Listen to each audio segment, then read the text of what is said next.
Rojo telasan para kadang kinasing sampun keparang rawuh ing dalu mriku puput pungkasaning anggen kula nderekaken tumapak ing gading kaldan mika kanthi asanti Suradira jayaning lak nebur dening pastuti haju rahayu ingkang tansah pinanggih bila taufik wal hidayah. Assalamualaikum warahmatullahi wabarakatuh. Sugeng dalu sugeng hamreksani ngantos pungkasaning pasugatan ringgit waducal. Dumateng Ki Gading wekdal cacapan kula semanggaken. Dun.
Jawi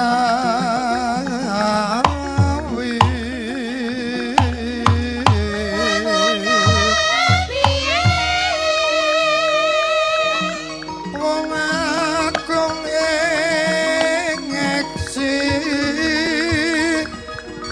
kandha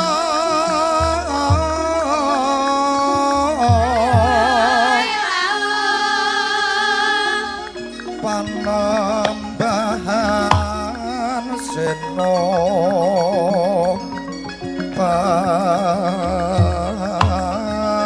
pati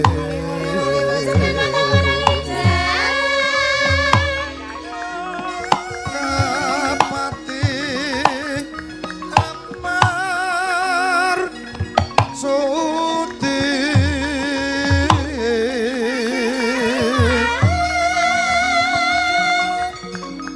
sudanen wolahan nafsu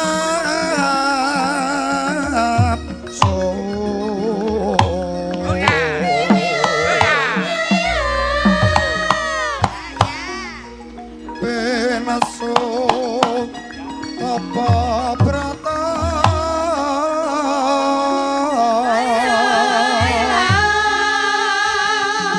tanah ing siang ratri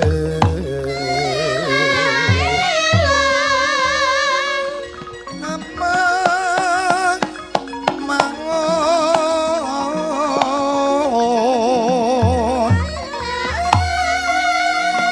karya natyas sing sang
Hung ilahing awi kena mastu Prawasidam awi kena mastu silat mringwang jagat karana sirang tondo kawisisaning bisana sono sinawung lan wilapa estu masih lestantun lampahing Buddha jinantur tutur katela tula-tulat mrelabden paradya winursita apa paramen niskara karena giya tumiying jaman purwa Winisudotra ingkang dinama Dama pinardi tameng lalata mangke tekap pasarane Gopita talun renggeng pralambang matumpa-tumpa marama panggung sang muring kata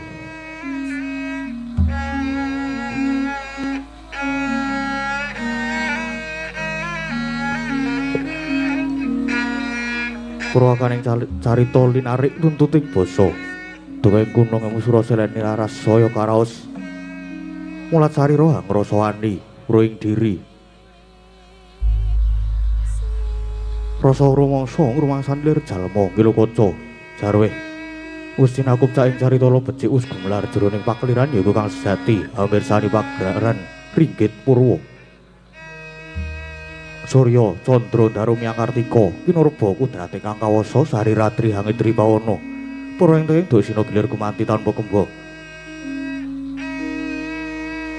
teman dadi wetanganing dina sasi warsi windu kang sarta abad dedukulan tangertu mangkar sinirambun jah kowe wating rembyah dadi padhanging kutu-kutu alang atoga Brana yang Brontoyo dadi pebranakan kang tanpa jalan jalu manungsa tinitah priya wanita sepondo-pondo anut golongane bangsa dewi-dewi Negari Pundita ingkang kaepati Dasa Purwa eka marang sawijati linuwih Dasa 10 Purwa marang wiwitan senadyan kathah titahing do ingkang sinangga ing Wertiwi kinasoaning akasa kinapiring samudra rajak sami anggana raras nanging datan kadya ingkang gineping dalu samangke yakti ingkang sinebat gumlaring negari Ngamarta ya negari Ngendaprasta ya negari Batana Kawarsa ya ing Cintakapura Awan tresna kinarya kandha saratri mangke awit ngupaya negari 100 tarantuk kalih nadyan 1000 tan jangkep sadasa dasar negari ingkang panjang punjung pasir wukir loh jinawi kemaripah kerta tata turaharja tur dasar para kawulane sedaya samya sayek saeka kapti akarya luhuring nusa bangsa lan negari negara Ngendaprasta kena winastan negara ingkang gedhe obore padhang jagate dhuwur kukuse jero tancepe adoh marang kuncarane mula datan nama mukal lamun ngangwong tejane ngambar arum kontawing negari lah sinetawa ingkang jumeneng nata hambek bau denda Anyakrawati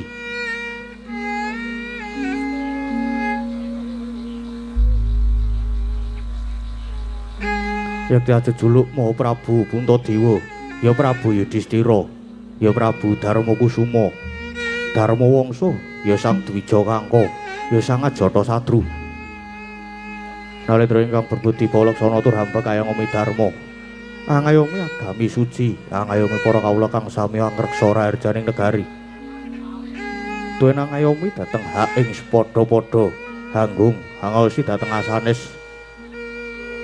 jumeneng ing sang nata nyata saking sedya bektinipun para kadang Pandhawa ingkang ngembat ing ring praja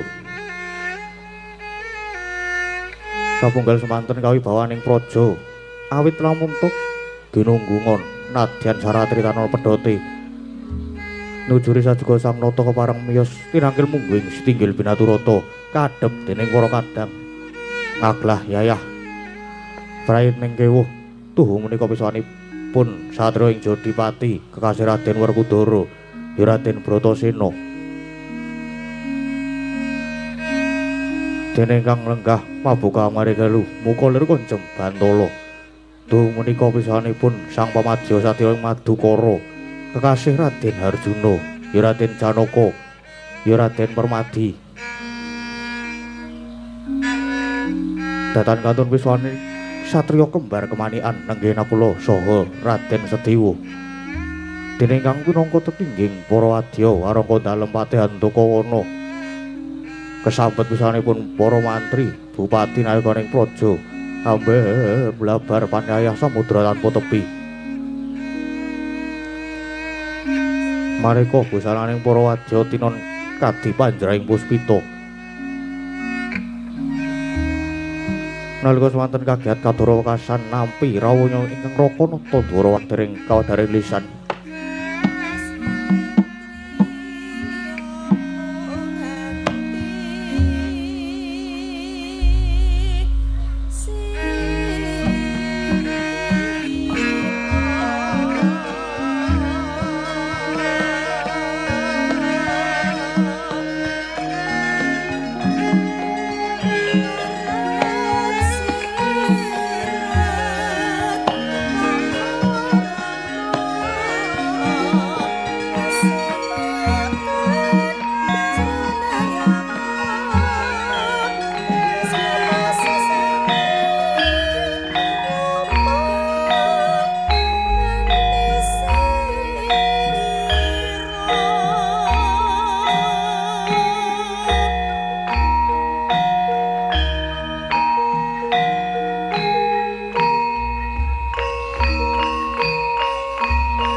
Sretenon ning pasewakan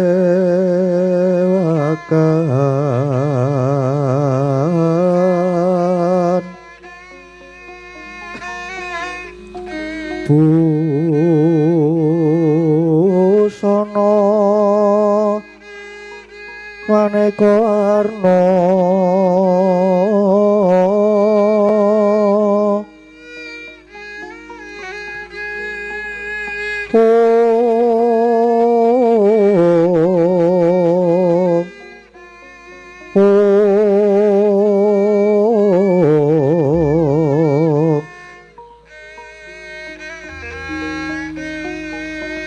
Jepak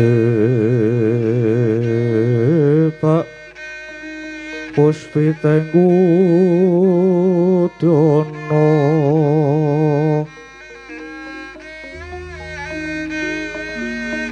yang panjerah saroro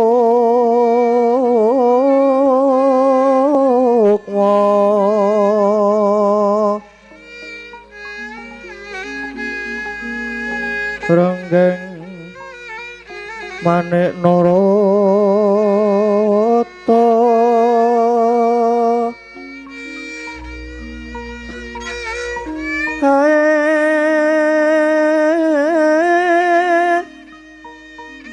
ana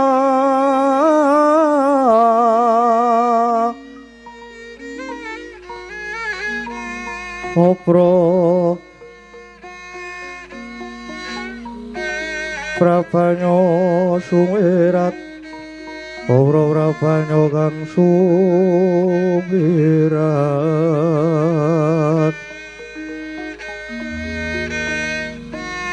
nyaring deca kaliwaran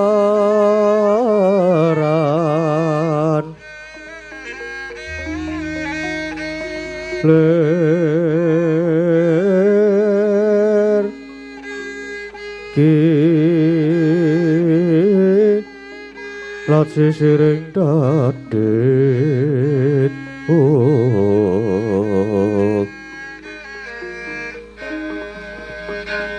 wimbo kakandombre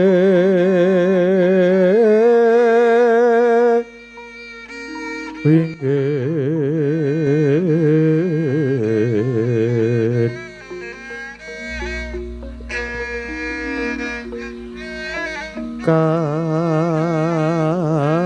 katiuping samirana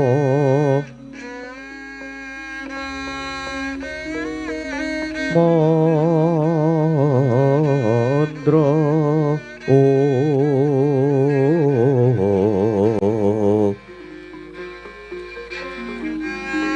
sawaran mangambar kungas Beki madyaning pasewakan tandya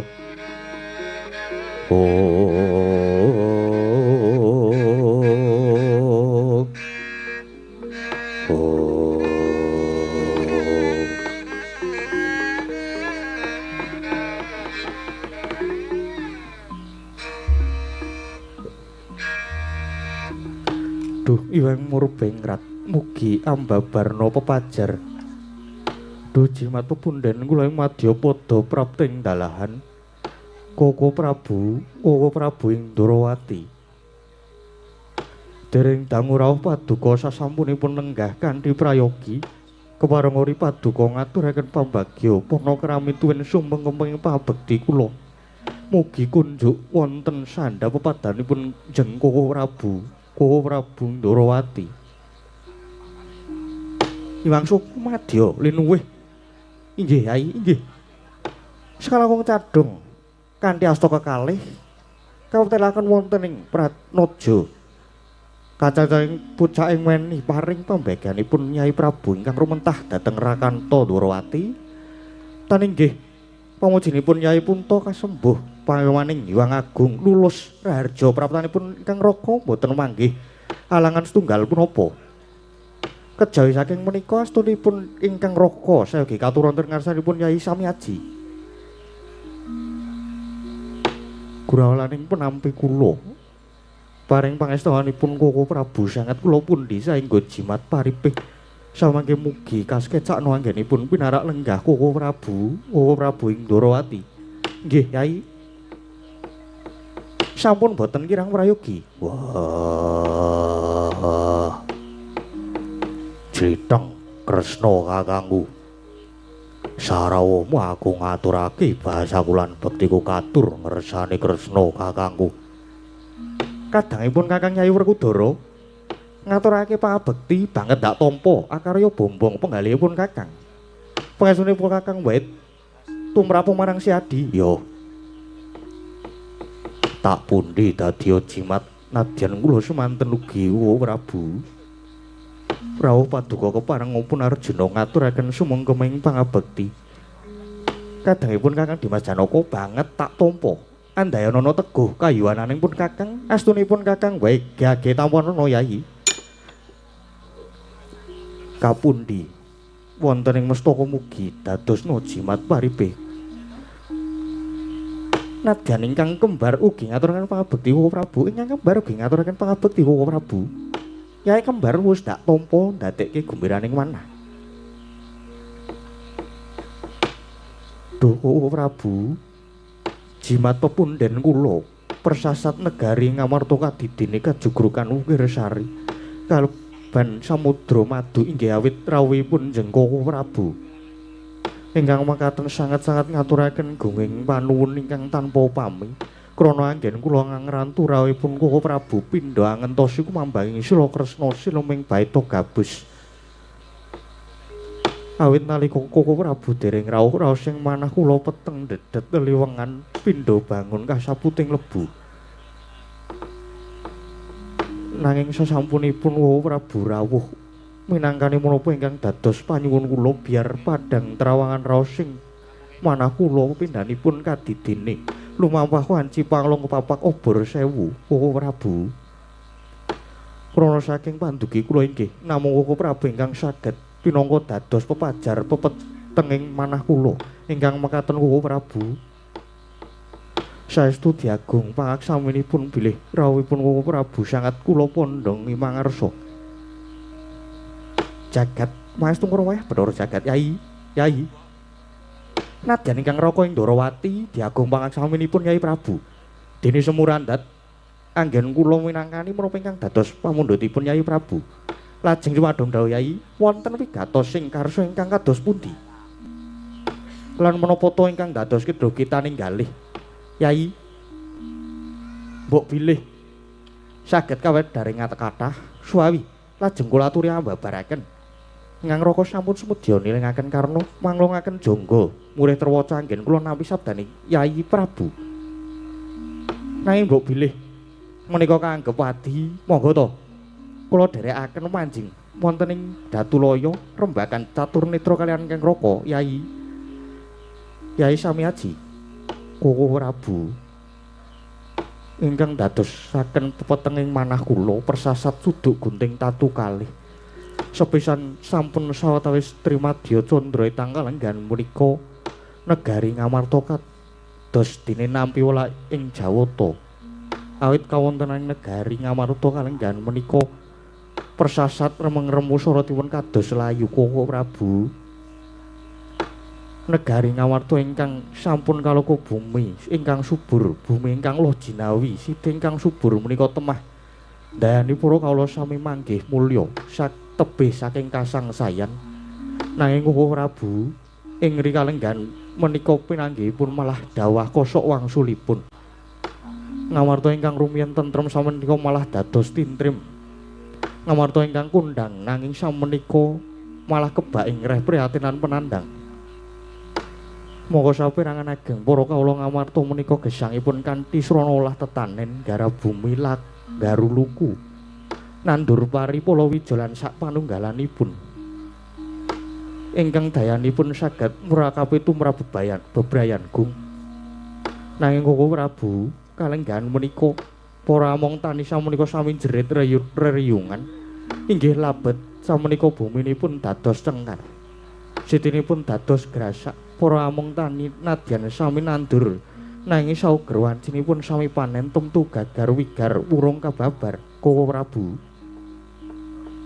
Kepara tetaneman malah sami keparak ing ngoma. Mboten namung kalajeng kathah para kawula ingkang sami nandhang sakit. Kaping kalih nalika semanten kula naliti wonten ing gedhong pusaka boten nginten jebul Kyai Jimat Pustaka Kalimasada kalenggahan menika malah murca Kowo Prabu. Menapa icalipun Jamus Kalimasada menika lajeng wonten sambet rapetipun kaliyan pageblug menika Kowo Prabu ing Ndarawati. Kula nyuwun dawuh sabda tama paduka Kowo Prabu. Handra ingkang puspita rum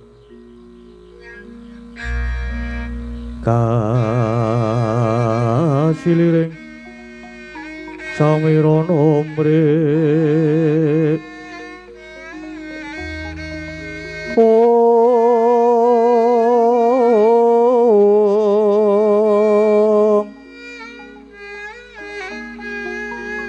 sekar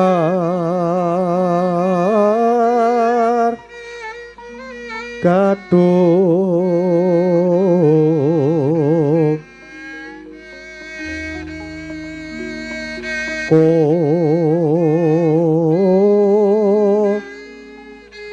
ngas kandanyo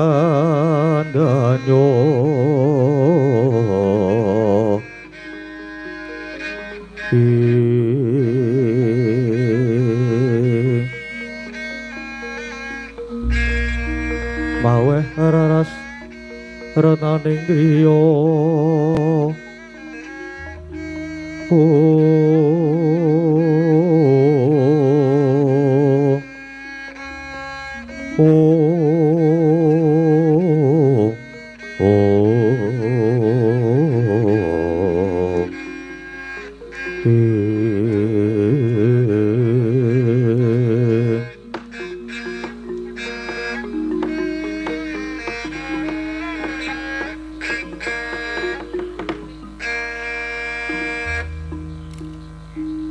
jagat mangestung rawuh Bathara Jagat. Sampun boten badhe karempit sabdanipun Nyai Prabu, sampun kula tampi kanthi terwaca nanging Nyai sejatosipun ingkang Raka Ndarawati sampun nika bilih negara Ngamarta kalenggahan menika nandhang pageblug lan kasinggihan. Leres pangendikanipun Nyai Punta bilih icalipun pustaka Jimat Kalimasada menika kepara saestu. Pramila kados kula gelak lampah kula daya-daya pinanggih Yai Prabu Sekadang menika kula inggih namung badhe wewarta menggah bab icalipun pustaka Jamus Kalimasada menika Yai. Wah, Kresna kakangku keparenga aku semula atur. Iya. Yai Sena napa? Kresna kakangku kuwi kejaba pinangka dadi pengayoman lan kusiring Pandhawa. Nanging Kresna kakangku kuwi uga ratu ingkang linuwih, ratu ingkang waskita. Bebasan wis ngerti sadurunge winarah. Mula kage dawuhna bab ilanging Jamus Kalimasada. Kuwi kepiye lan Kresna kakangku Godarbi kaca paisan kage diprisani ana ngendi langing Jamus Kalimasada. Ya Sena. Sejatinipun Kakang ya wis ngungak ana ing kaca paesan mungguh ilanging Jamus Kalimasada kuwi sejatine kepiye? Yen pancen mengkono, gage kandha. Saiki Jamus Kalimasada ana ngendi? Werkudara, piye?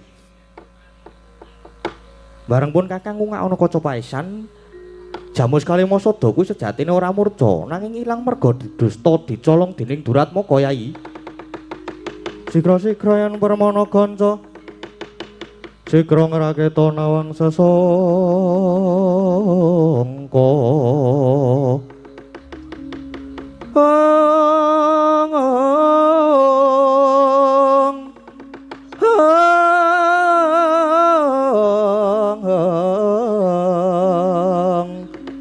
goyang lenggahing Sri Nalendra ambek marwa sing sang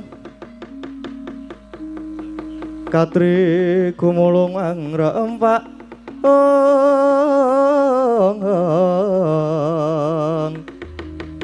Katri gumulung angrempaing wadya gurta guru reka kiri-kiri Borodo goro reka kiri kiri kumregut akut mangajab. Oh, wah, pustaka Jamus Kalimasada ilang dicolong. Ya mengkono Yai. Dicolong sing nyolong sapa? Wah, gage waringa dawuh. Sena piye? Pun Kakang tak takon dhisik, umpama pun Kakang paring dawuh bab malinge kuwi mau sapa? Lan umpama kecekel banjur kepiye? Mestine wae banjur dihukum. Dihukum nganggo cara sing kepiye? Gumantung manut penatan agung apa manut carane Werkudara. Yen nganggo carane Werkudara, umpama malinge iso tak cekel mestine banjur tak pateni. Dasarmu apa? Kok banjur tak hukum pati? Ya. Mergo ani nyolong Jamus Kalimasada, mongko ilange Jamus kuwi wis jalari negara Ngamarta ketaman pagebluk. Temah akeh para kawula kang padha nandang lara. Tegese maleng kuwi wis gawe lelara lan tumrap Werkudara ora mawas mbuh malingi kuwi mau sapa utang lara nyaur lara. Utang pati nyaur pati kuwi tenan. Lair batin apa ora Werkudara? Ya, lair batin. Werkudara wis ora wang-wang, ora walang ati. Umpama malinge kuwi kawula gedhene, Nayaka Praja Ngamarta tetep tau kumpati. Nanging umpama malinge kuwi mau jebul isih keluargamu dhewe, tegese isih kulit dagingmu dhewe, apa kowe ya tegel ngukum pati? Wah, Kresna kakangku. Lagune hukum negara Ngamarta kuwi ngenggoni tembung sama beda dana denda, tegese ora mbau kapine. Dadi senadyan isih keluarga dhewe, yen luput ya kudu dipidana. Malinge kuwi jebul anakku dhewe mesti ya tak hukum pati, kudu tak hukum pati. Werkudara ora bakal pilih-pilih. Werkudara piye? Apa kang tok kandhake iki mau disekseni dening para kawula kang padha nggantung sibuk? Lan ana ngareping Nalendra ingkang nedeng siniwaka dadi ucapmu aja nganti cidra. Wah, Werkudara kuwi nggone wong jujur. Lan tetep nglungguhi berbudi balaksana, tegese yen iya ya iya, yen ora ya ora. Werkudara ora bakal cidra. Nek nganti cidra tetel derajat pangkatku ya. Ya, pun Kakang uga nekseni yen ngono. Maling iki mengko upama kecekel bab pahukuman tak pasrahke Werkudara, ya nganggo hukum carane Werkudara. Piye? Saguh apa ora? Ya, saguh. Mula rasa kesuwen malinge sapa? Nggih, Kuwu Prabu. Lajeng kula aturi paring pangandiken. Sinten ingkang sampun wantun nyidra pusaka Jamus Kalimasada senadyan Arjuna inggih mekaten. Umpami Duratmaka menika jebul tasih kaluwarga, kepara malah anak kula inggih badhe tegel. Ya Arjuna, pun Kakang neksani sing dadi aturmu. Koko Prabu, menawi mekaten lajeng sinten ingkang nyidra? Yai Punta. Nuwun sewu, paripaksa kula kedah walaka bilih. Bilih ingkang nyidra Jamus Kalimasada menika jebul Abimanyu, Koko Prabu. Wah.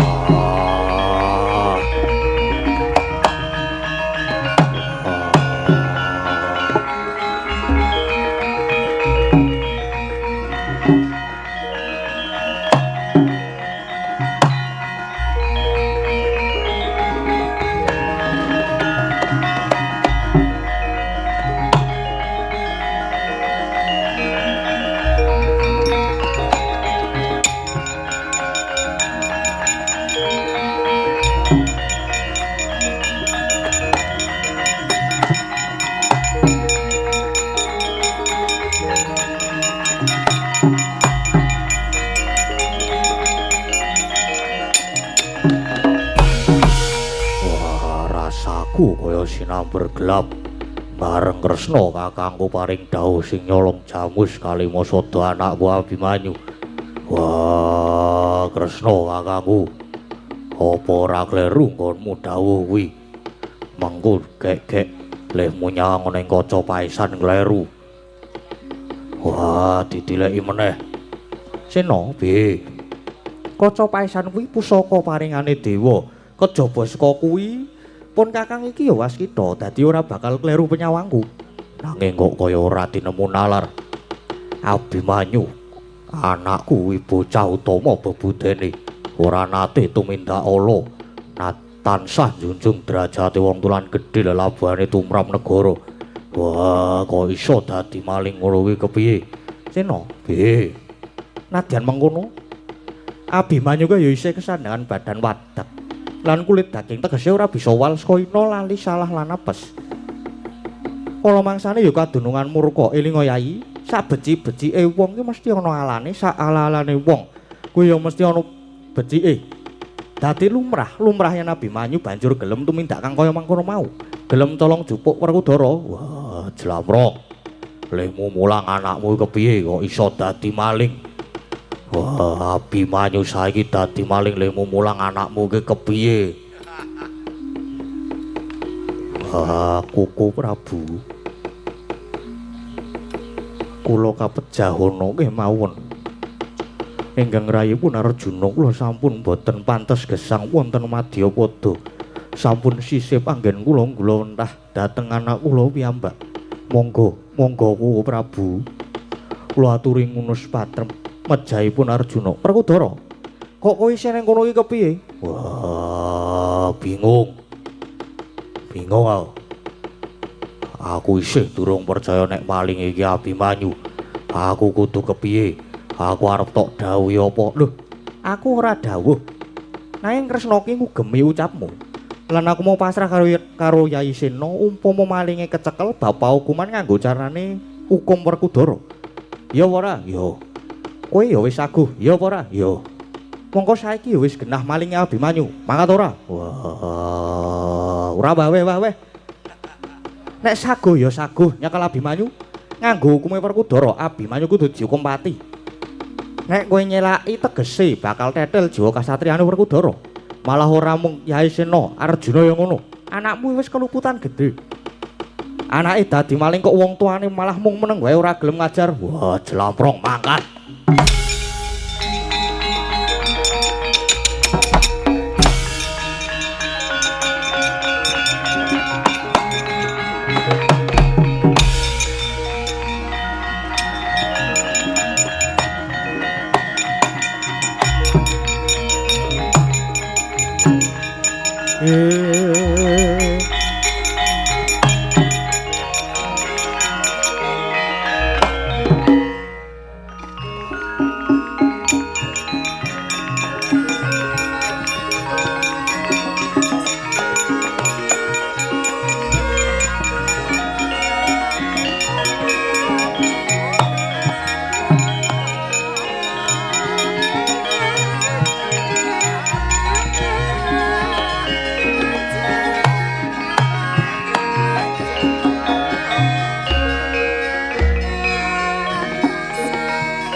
Persasat sampun pepes bayu kang tapis inggih awit paduka inggih awit dawuh paduka bilih icalipun Kyai Jimat Pustaka Jamus Kalimasada dipun cidra kalian yoga kula pun Abimanyu.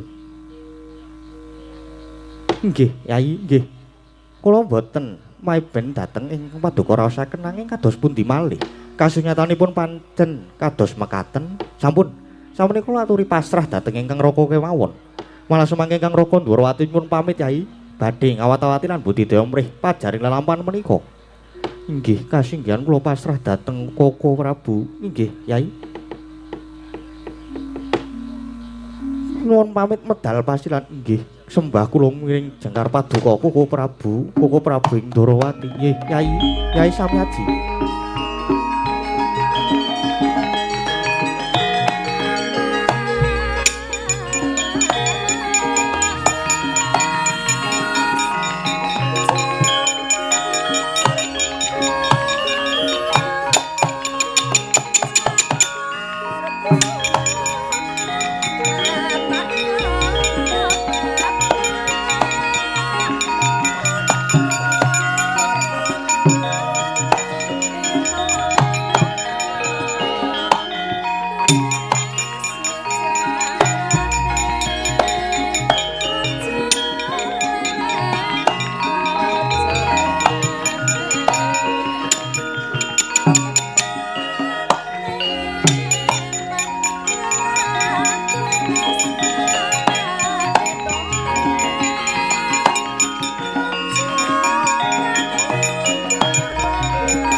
parang ngunjuk atur wonten ngersanipun Koko Prabu, mbok bilih lepat diagung pangangsaminipun jeng Koko Prabu.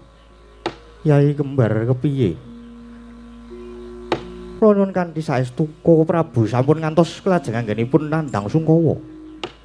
Lan perkawis menika sampun namung dipun tampi srana lomba. Krana tumrap kula leres lan botenipun menika dereng kantenan Koko Prabu. Iya Yai, kok kaya prayoga ingkang dadi aturira kang mengkono bodolna pasewakan pun Kakang nedya kundur kedaton kang banjur manjing ing Datulaya lan munggah ana ing sanggar palanggatan nyuwun pitedah ana ing ngersane Hyang Agung mrih pajaring lelakon iki. Yai kembar purna gatining parangkilan Sanata Arsa kundur kedaton jelok saking dampar kinawit gambaran gading kadherekaken sangganing Pramban Jeti tanggung Joko kaloro-loro ingkang sami ngambil upacara keprabun kawis saking mandra tindaknya Sri Naranata kaya tansah sesanti kamulyane.